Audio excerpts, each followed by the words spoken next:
Hi class, welcome to this opportunity. We are going to talk about learning disabilities and we are going to start now. First, we have to learn about what's a learning disability.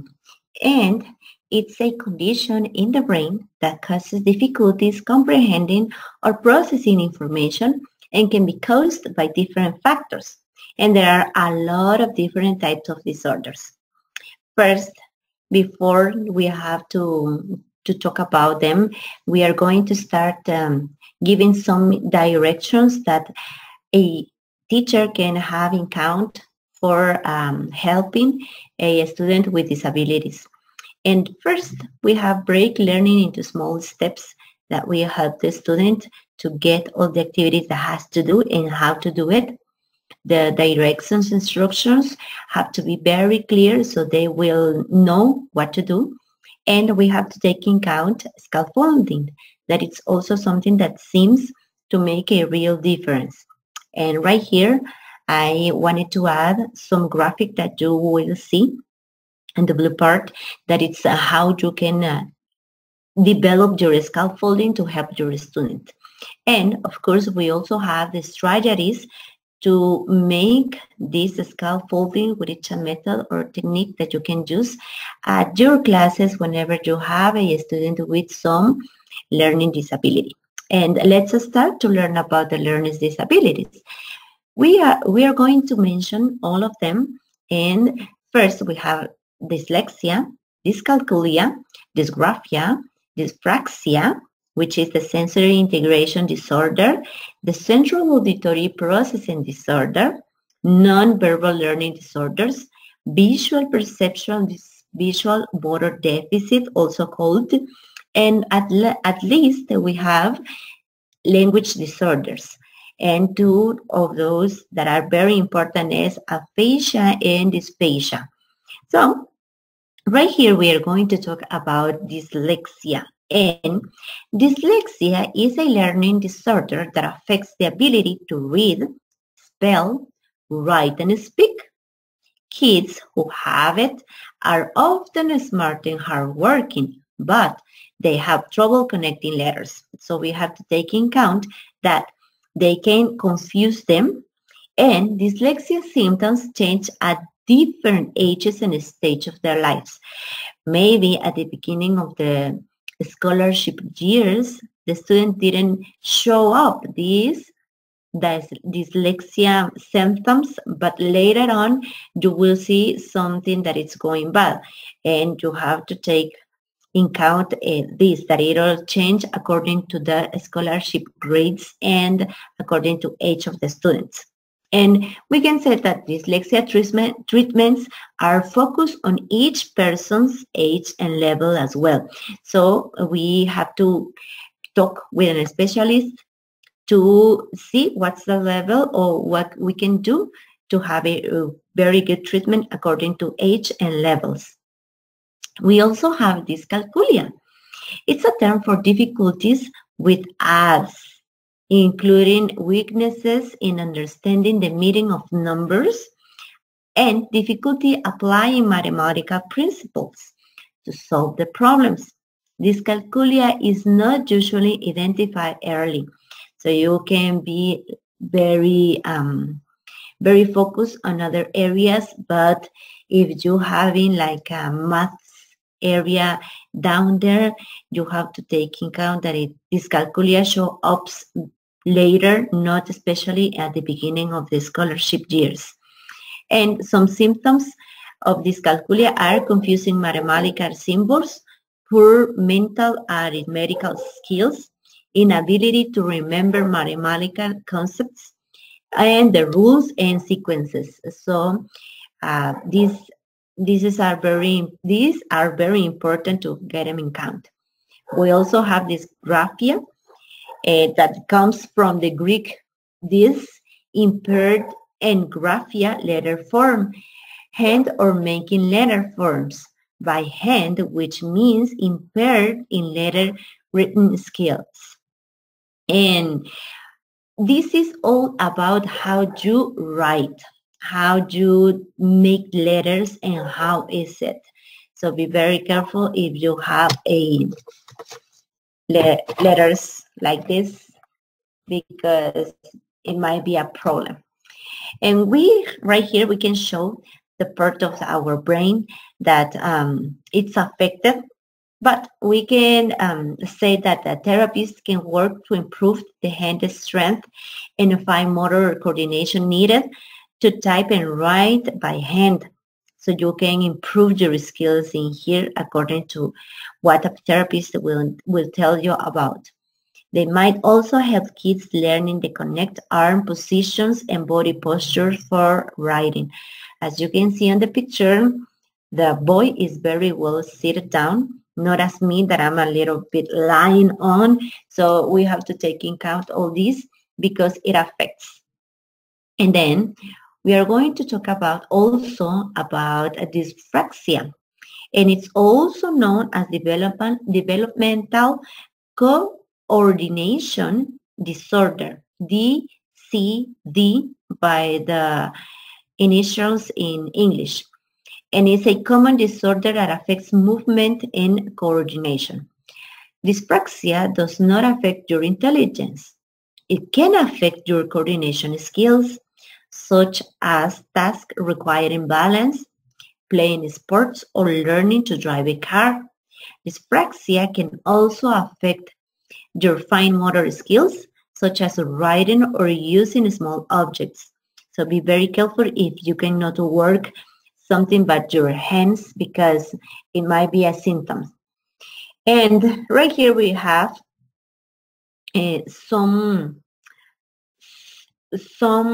things that you can take in account whenever you found a student with the following phrases. It says, I have dyspraxia.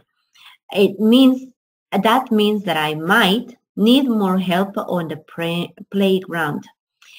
I have difficulties coordinating motor movements. I have difficulties manipulating pegs, cars, beds, etc. I have to repeat the familiar and preferred activities over and over and be reluctant to join ongoing play with peers. I'm clumsy, take longer to complete a task. I get easy distracted. It can also be another thing. And struggle with complementing self-care tasks and avoid normal tasks. Have difficulties with sequencing and organizing. All these points you have to take in account because a student might show all of them. And then we also have central auditory processing disorder that is known as the central auditory processing disorder, CAPD. People can't understand what they hear in the same way others do. This is because their ears and brain don't fully coordinate. Something interferes with the way of the brain recognizes and interprets sounds, especially speech. So, for example, if I'm trying to say something very, very loud to you because you cannot hear me, that's what I think. It's not the tone of voice. It's because there is something that is not connecting between the brain and ear. So it might be another disorder too. And then we also are going to talk about another disorder that is nonverbal learning disorders. And nonverbal disorder, NLD or NVLD, it's otherwise known as nonverbal learning disability, may be the most overlooked, misunderstood, and misdiagnosed learning disability. The brain-based condition is characterized by poor visual, spatial, and organizational skill, difficulty recognizing and processing nonverbal cues, and poor motor performances. So it's a clumsy people that is breaking everything down, a person that does not coordinate the abilities that has to do with the arms and legs, because are the parts of the body that you can move a lot. So it might be this. And It might be a lot of things. The person, it has to have a lot of troubles with this disorder. So we have to take in account all these symptoms. We also have the visual perceptual or visual motor deficit that affects the ability to understand information granted through the vision means. Sensory data obtained through seeing may be compromised due to defects in the way a person's eyes move, receive letters, and do not copy accurately. Right here we can see that the girl is seeing something. It might be something different than the thing that she is thinking about. And also a person who is receiving a word, but it's confusing the letters and it's putting them in her brain, but in disorder. And as you can see, the W changed to M, and that it's another symptom for this disorder. We also have the language disorders, and a language disorder are often the language disorders. Okay, it has to come back there. Okay, the language disorders are often developmental, so you don't born with them. They start in the early childhood and continue into adulthood, but they can also be caused by a brain injury or illnesses. So this is very important because you have to take care of your brain, your head, and especially the stocks that you have in there, because they might affect all these areas. And as you saw first, we have aphasia, which is a communication disorder that occurs due to a brain damage in one or more areas that control language. And it can interfere with your verbal communication, written communication, or both of them.